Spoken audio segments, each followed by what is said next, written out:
নমস্কার দর্শক বন্ধুরা, সনাতন ধর্মের আলোকপাতে আপনাদের জানাই সুস্বাগতম।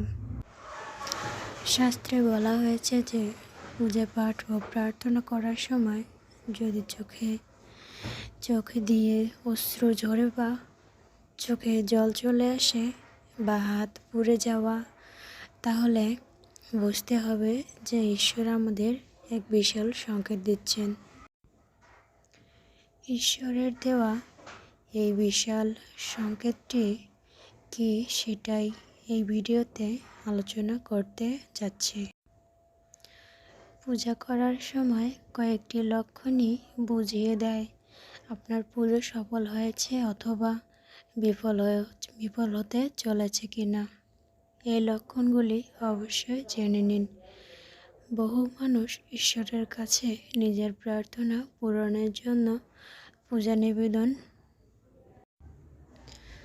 পূর্ণ ভক্তি সহকারে পূজা করলে ঈশ্বর তাদের আশীর্বাদ করেন।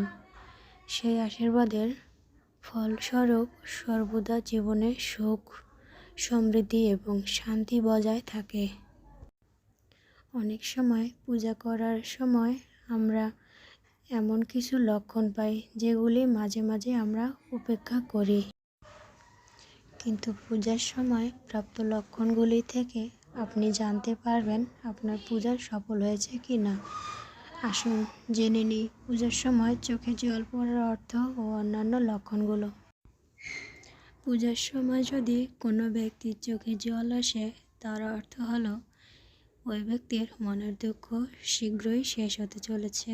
একই সময়ে তিনি বিরাজমান অশুভ শক্তির বিরুদ্ধে জয়লাভ করবেন। পুজোর প্রদীপ জ্বালানোর সময় বা পুজোর কোনো কাজ করতে গিয়ে যদি আপনার হাত পুড়ে যায়, তাহলে এর মানে হলো আপনি পুজোর সময় কোনো ভুল করেছেন। এমতাবস্থায় ঈশ্বরের উপাসনা ও আচার অনুষ্ঠান সঠিক উপায়ে করার চেষ্টা করুন। পুজোর সময় যদি আপনি বারবার হাই তোলেন, তাহলে শাস্ত্র অনুসারে এটি আপনার ভিতরে এক ধরনের নেতিবাচকতার উপস্থিতির লক্ষণ।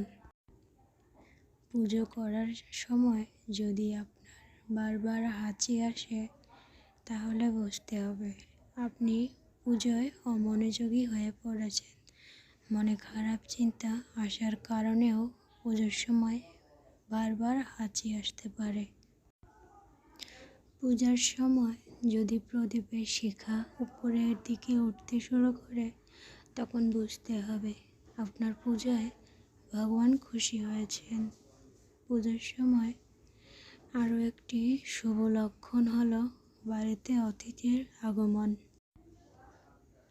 পুজোর দিন অথবা পুজো করার সময় যদি বাড়িতে অনেক লোকজন এসে উপস্থিত হন, তাহলে বুঝতে হবে সেই পুজোয় ঈশ্বর অত্যন্ত সন্তুষ্ট হয়েছেন।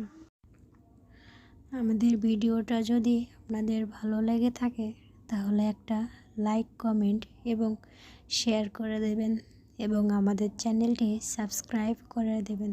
পাশে থাকা বেল বাটন ক্লিক করবেন।